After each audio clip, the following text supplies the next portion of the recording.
سلطان محمود غزنوی کا ایک محبوب مشیر تھا ایاز، اور بادشاہ اس سے بہت سارا پیار کرتا تھا، بہت محبت کرتا تھا۔ باقی جو وزیر تھے، مشیر تھے، آیان سلطنت تھے، وہ حسد کرتے تھے کہ اس میں کون سی خوبی دیکھ لی بادشاہ نے کہ اس سے خاص طور پہ پیار کرتا ہے۔ تو گاہے گاہے ان کا حسد ان کی باتوں سے، ان کے رویوں سے، ان کے طرز زندگی سے اور ان کے عمل سے ظاہر ہوتا رہتا، اور بادشاہ اس کا ملاحظہ کرتا۔ اور کبھی کبھی جو ایاز ہے اس کی خوبیاں اور اس کے جو کمالات ہیں اس کو عیاں کرتا تاکہ ان کو پتہ چل جائے کہ یہ وہ خاص وصف ہے اس کے اندر جس کی وجہ سے میں اسے خاص محبت کا مقام دیتا ہوں۔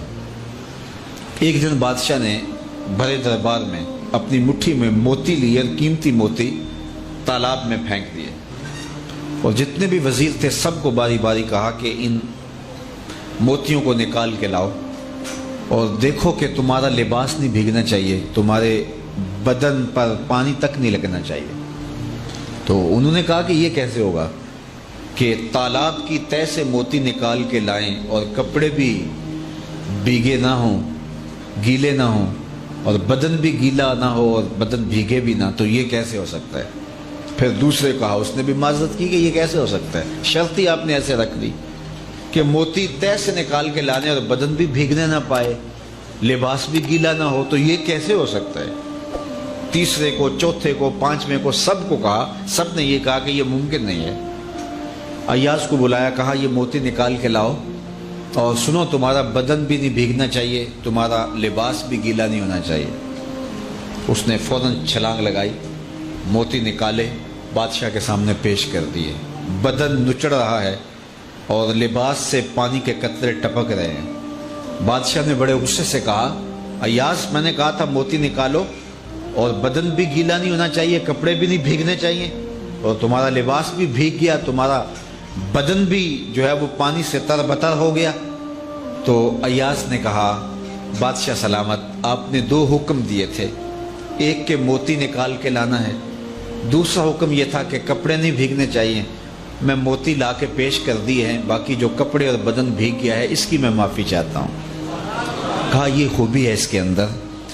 تو انسان کو نیکی کرنے کا حکم دیا گیا اور نفس رکھا گیا، اندر خواہشات رکھی گئیں، آرزویں رکھی گئیں۔ تو نفس لوامہ وہ ہے کہ جو نیکی کے موتی تو نکال لیتا ہے، اور اگر اس دوران اس سے کوئی بدی ہو جاتی ہے تو ہاتھ جوڑ کے کھڑا ہو جاتا ہے، مالک جو گناہ ہو گیا اس کی میں معافی چاہتا ہوں۔ تو اللہ کہتا ہے مجھے اس نفس لوامہ پہ پیار آتا ہے جو گناہ کرنے کے بعد میرے حضور شرمندگی کا اظہار کرتا ہے۔ وہ کہتے ہیں کوئی بندہ صبح فجر کے وقت اٹھنے لگا نا تو کبھی بھی اس کی نماز قضا نہیں ہوئی تھی، شیطان نے آ کے اس کے اوپر تھپکیاں دینے شروع کر دیں اور اس کو سلا دیا، حتیٰ کہ نماز کا وقت گزر گیا۔ ادھر سورج طلوع ہو گیا تو شیطان کا کام مکمل ہو گیا، وہ اٹھا تو دیکھا سورج چڑھ گیا ہے، تو اس نے جلدی جلدی وضو کیا، مصلی بچھایا، قضا نماز پڑھی اور بار بار روئے اور اللہ سے معافی مانگے کہ میرے مالک میری نماز چلی گئی، میں نے جیسے بھی قضا پڑھ لی تو قبول کر لے۔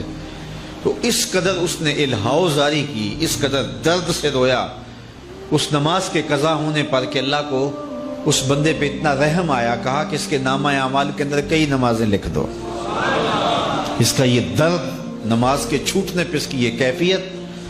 تو اگلا دن ہوا تو ابھی اذان ہی ہوئی تھی کہ شیطان آ گیا اور اس کو کہنے لگا جلدی جلدی اٹھو نماز پڑھ لے۔ تو بات یہ ہے کہ جو گناہ کرنے کے بعد ملامت پیدا ہوتی ہے وہ ملامت اللہ کو پسند ہے۔ نیکی کرنے کے بعد اگر عجب پیدا ہو جائے، تکبر پیدا ہو جائے، ریا پیدا ہو جائے، تو اس نیکی سے وہ گناہ اچھا ہوا کہ جس کے بعد ملامت پیدا ہو جائے، جس کے بعد شرمندگی پیدا ہو جائے اور انسان توبہ کی طرف چلا جائے اور اللہ کے حضور حاضر ہو جائے۔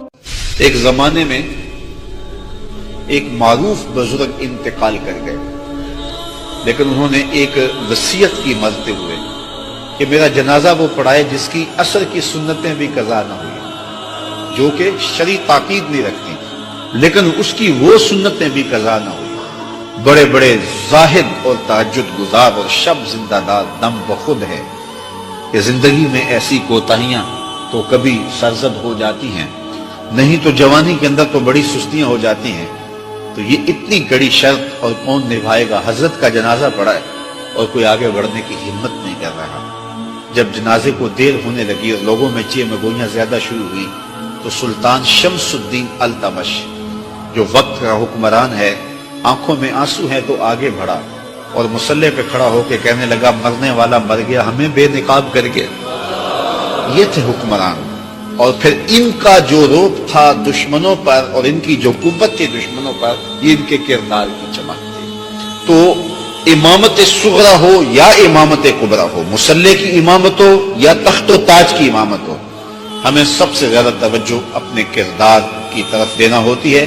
اور جب ہمارا کردار خلوت میں خوبصورت ہو تو پھر ہماری جلوتوں کے اندر روب پیدا ہو جاتا ہے، ہمارے لہجوں کے اندر رس بڑھ جاتا ہے، ہماری آواز میں تاثیر پیدا ہو جاتی ہے، پھر ہمارا حکم ٹالا نہیں جاتا۔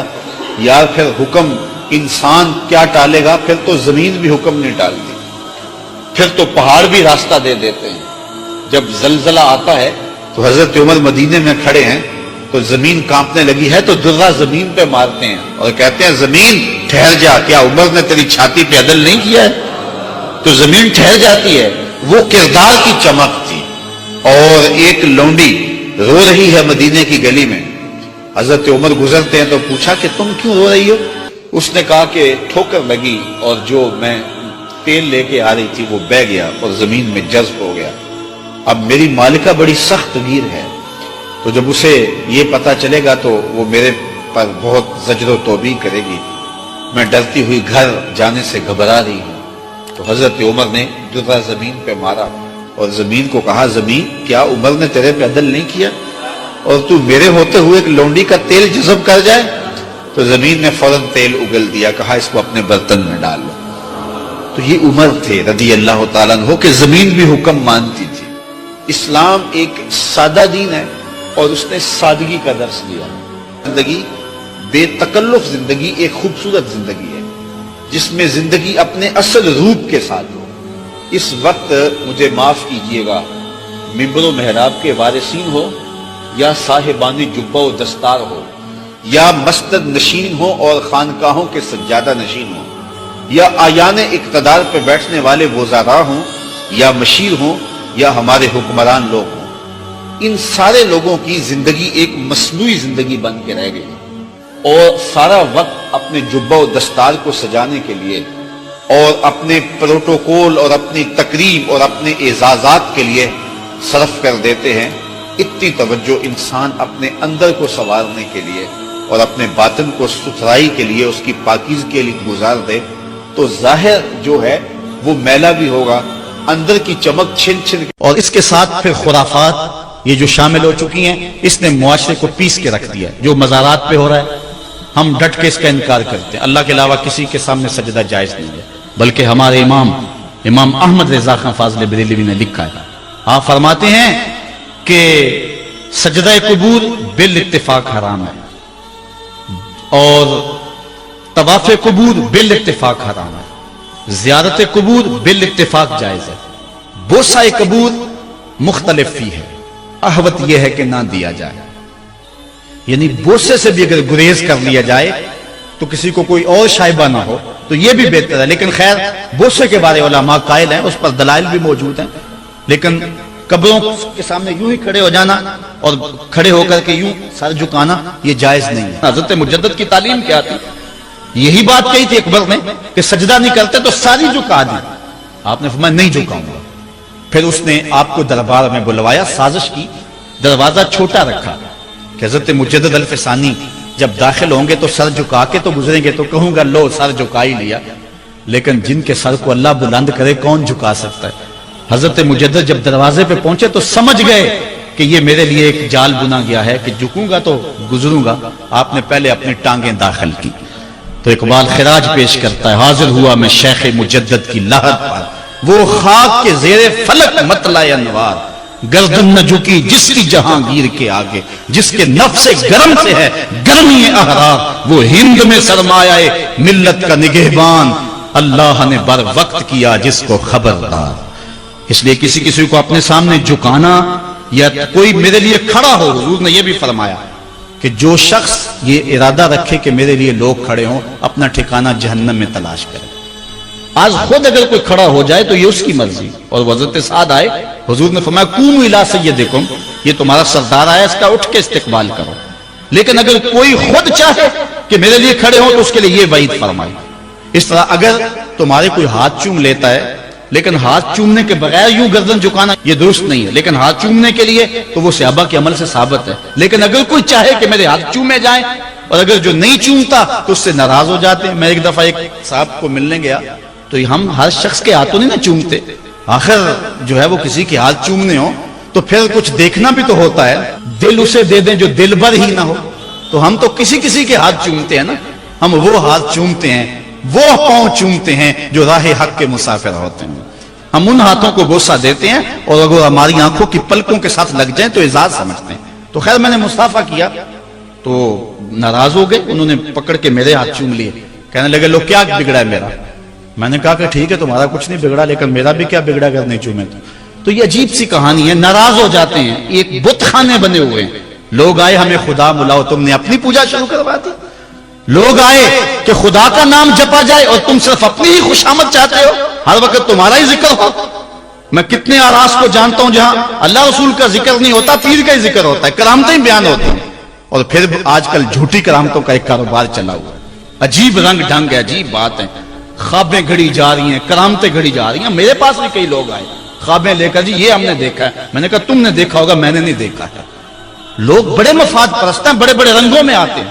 ایک بندہ میرے پاس ایک دفعہ آیا کہ جی میرے پاس 12 موئے مبارک ہے, میں 2 آپ کو دینا چاہتا ہوں. میں نے کہا تو لوٹ سیل لگائی ہوئی ہے, موئے مبارک کوئی تماشا ہے؟ جہاں سے مرضی کو بال اٹھا کے کہہ دیتا ہے یہ حضور کا موئے مبارک ہے, یہ کوئی تماشا ہے؟ اگر کوئی ہے اور کثرت سے دنیا پر موجود ہے وہ تو برکت والی بات ہے. لیکن آج ہر لئی میں رازدار دین شدے والی بات ہے, اور ہر شخص جو مرضی دعویٰ. ایک بندے نے ایک دن مجھے رات کو فون کیا, جناب کہاں ہے؟ میں نے کہا گھر میں. کہنے لگا باہر نکل کے دیکھو. میں نے کہا کیا ہے؟ کہا جی آسمان کی طرف دیکھو. میں نے کہا ہوا کیا ہے؟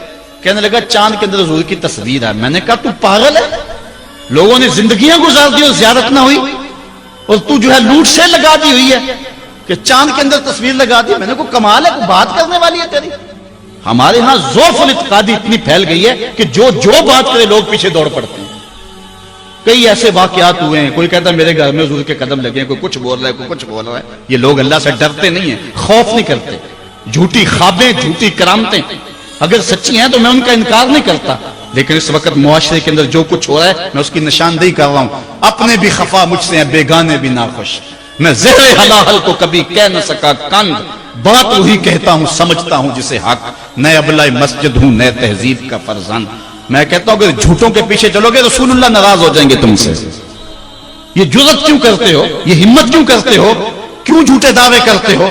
سچ بولو, تمہارے پیچھے کوئی لگے یا نہ لگے اس کی پرواہ نہیں ہے. یا ایھا الذین آمنوا اتقوا اللہ وقولوا قولا سدیدا. اللہ فرماتا ہے ایمان والو سیدھی سیدھی بات کرو. پھر کیا ہوگا؟ یصلح لکم اعمالکم ویغفر لکم ذنوبکم. وہ تمہارے اعمال بھی ٹھیک کر دے گا, تمہارے بخشش بھی فرما دے گا.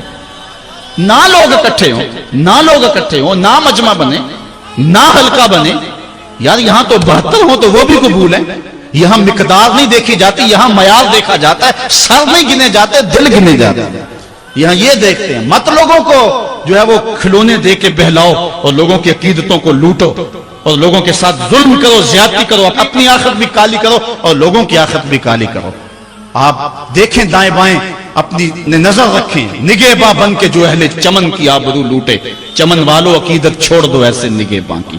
کوئی حق کا مسافر تلاش کرو, چاہے اس کے کپڑے پھٹے ہوئے ہوں, کرامت اس کی نہ ہو ساری زندگی کے اندر, لیکن محمد عربی کی غلامی تو ہونا.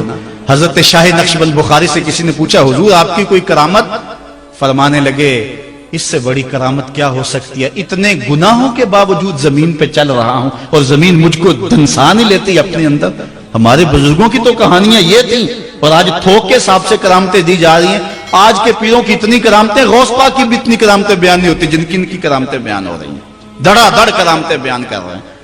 ایک بندے کے یہاں بچہ پیدا ہوا اور اس نے یہ شور کر دیا کہ یہ رمضان کے دنوں میں دودھ نہیں پیتا, اس لیے کہ حضرت غوث پاک بھی نہیں پیتے تھے, وہ بھی پیدائشی غوث تھے, اور یہ بھی پیدائشی غوث ہے اور رمضان کے دنوں میں دودھ نہیں پیتا. اچھا کوئی 2-4 ماہ گزرے تو اس غوث کی ماں کو طلاق دے کے نئی عورت سے شادی کر لی. میں نے کہا کم از کم اتنا تو خیال رکھتے, جس نے غوث جنم دیا ہے اس کو تو عزت سے گھر سے رکھتے. تو یہ کیا تماشے ہیں, کیا لوگ بے وقوف ہیں؟ اب لوگ سمجھنے لگے ہیں, لوگ جو ہے وہ ان وجہ سے پھر دور دین سے ہوتے ہیں, نقصان یہ ہوتا ہے. لیکن میں آپ کو کہتا ہوں دنیا سے حق ناپید نہیں ہوا. اگر مداری گر موجود ہیں, ڈاکو لٹیرے اور چور موجود ہیں, تو حق کا ڈنڈورا دینے والے بھی اس دھرتی پہ بستے ہیں. ہمارا رویہ یہ ہے کہ ہم کسی ایک شخص سے بدزن ہو جاتے ہیں تو پورے طبقے سے بدزن ہو جاتے ہیں. کئی بندوں کو میں سنا جو میں دیکھا ہوا ہے پیروں کو, اور تو نے دیکھے ہوئے نہیں ہے, جن کو مل کر زندگی سے عشق ہو جائے وہ لوگ شاید آپ نے دیکھے نہ ہو, مگر ایسے لوگ بھی ہیں کہ جن کو دیکھ کر کے زندگی گزارنے کا ڈھب آ جاتا ہے, سلیقہ اور طریقہ آ جاتا ہے. ان لوگوں کی تلاش کرو. اگر ایک دکان سے کپڑا صحیح نہ ملے, سودا صحیح نہ ملے, تو آپ جو ہے کیا کھانا پینا چھوڑ دیتے ہیں؟ آپ کو پتا پورے شہر سے مٹھائی کہاں سے اچھی ملتی ہے, آپ کو پتا پورے شہر سے کپڑا کہاں سے اچھا ملتا ہے, آپ کو پتا پورے شہر میں جو ہے وہ فلاں چیز اچھی کہاں سے ملتی ہے. دین بھی ڈھونڈو کہاں سے خالص ملتا ہے اور کہاں سے نہ خالص ملتا. اس کے لیے محنت کرنی پڑے گی, جھولی میں یوں نہیں ڈال دیا جائے گا. اس کے لیے تمہیں جانا پڑے گا, کوشش کرنی پڑے گی. ہاں 1 سے دھوکہ کھاؤ گے, 2 سے کھاؤ گے, 3 سے کھاؤ گے, لیکن جو تم دھوکہ کھاؤ گے تم تو رب کے نام پہ کھاؤ گے نا. حضرت عمر رضی اللہ تعالیٰ عنہ کی عادت تھی, جو غلام لمبی نمازیں پڑھتا اس کو آزاد کر دیتے. غلاموں کو سمجھ آ گئی, لمبی نمازیں پڑھنی شروع کر دی, آپ آزاد کر دیتے. کسی نے کہا عمر تم تو بھولے آدمی ہو, یہ نمازیں اللہ کے لیے نہیں پڑھتے, یہ آزادی کے لیے پڑھتے ہیں. تو حضرت عمر نے کہا یہ مجھے اللہ کے نام پہ دھوکہ دیتے ہیں, میں 100 بار کھانے کے لیے تیار ہوں. ایک جگہ سے دھوکہ کھایا, 2 سے کھایا, 3 سے کھایا, 4 سے کھایا. جب تمہاری نیت ٹھیک ہوگی منزل ضرور ملے گی. یہ ہو نہیں سکتا.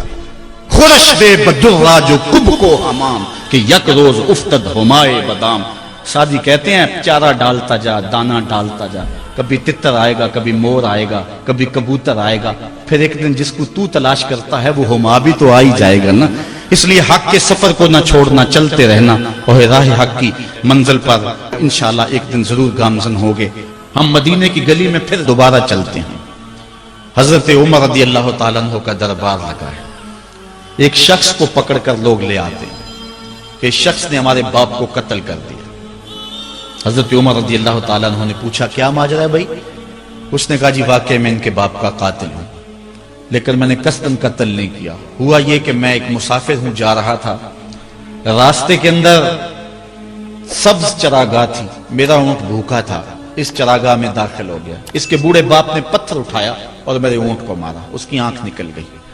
مجھے بڑا غصہ آیا, میں نے وہی پتھر اٹھا کر اس کے باپ کو دے مارا, لیکن وہ ایسے ٹکانے پہ لگا کہ اس کا باپ فوراً فوت ہو گیا. میرا قصد اور ارادہ نہیں تھا, لیکن بہرحال میں اس بات کا اقراری ہوں کہ میں نے اس کے باپ کو قتل کر دیا ہے. آپ جو حکم سنائیں میں اس کو قبول کروں گا, لیکن میں ایک مہلت مانگتا ہوں کہ میرے دوست, میرے بھائی کی کوئی رقم میرے ذمے ہے, میرے پاس اس نے امانت رکھی ہوئی ہے, اور وہ مجھے پتا ہے کہ میں نے کہاں چھپا کے رکھی ہوئی. اگر آپ فیصلہ کر دیتے اور میری گردن کاٹ دی جاتی ہے تو وہ امانت جو میں نے رکھی ہوئی ہے سنبھال کر کے, میرے علاوہ کوئی جانتا بھی نہیں ہے, تو وہ اس تک کون پہنچائے گا؟ اگر آپ مجھے 3 دن کی مہلت دے دیں تو میں جا کر کے اس کی امانت اس کو واپس کر کے پھر واپس آؤں گا. پھر یہ پھندا پھانسی کا میں اپنے گلے میں ڈلوانے کے لیے تیار ہوں. حضرت عمر رضی اللہ تعالیٰ عنہ نے فرمایا کہ کوئی شخص تیری ضمانت دے دے تو ہم تجھے چھٹی دینے کے لیے تیار ہیں. اس نے دائیں بائیں دیکھا, پورے مدینے میں اس کا کوئی شناسہ ہی نہیں تھا, واقف ہی نہیں تھا, ایک اجنبی شخص تھا. حضرت ابو ذر غفاری کھڑے ہو گئے, کہا حضرت عمر میں اس کی ضمانت دیتا ہوں. ضمانت دے دی گئی, وہ چلا گیا. تیسرے دن وعدے کا جو وقت تھا لوگ جمع ہو گئے, دربار لگ گئے, ابھی تک آنے والا نہیں آیا. لوگوں نے کہا ابو ذر تو نے غلطی کی ہے, ایک اجنبی کی ضمانت دی اور ابھی تک وہ نہیں آیا. اور میاں صاحب فرماتے ہیں ایک بار جو پھائیں اڑ جاندے اور پھر کدی نہ پھنس دینے. ظاہر ہے وہ چلا گیا, واپس تو نہیں پلٹ کے آئے گا, اسے پتا ہے کہ آگے سیدھی سیدھی میری موت ہے, تو تم نے یہ کیا غلطی کی؟ خیر آپ نے فرمایا کہ اگر وہ نہ آیا تو یہ پھانسی کا پھندا میرے گلے میں ڈال لینا, لیکن بہرحال میں نے اس کی ضمانت دی. کچھ عرصہ بیتا کہ دور سے گرد و غبار اڑتا ہوا دکھائی دیا. جب صورت واضح ہوئی تو وہی شخص تھا۔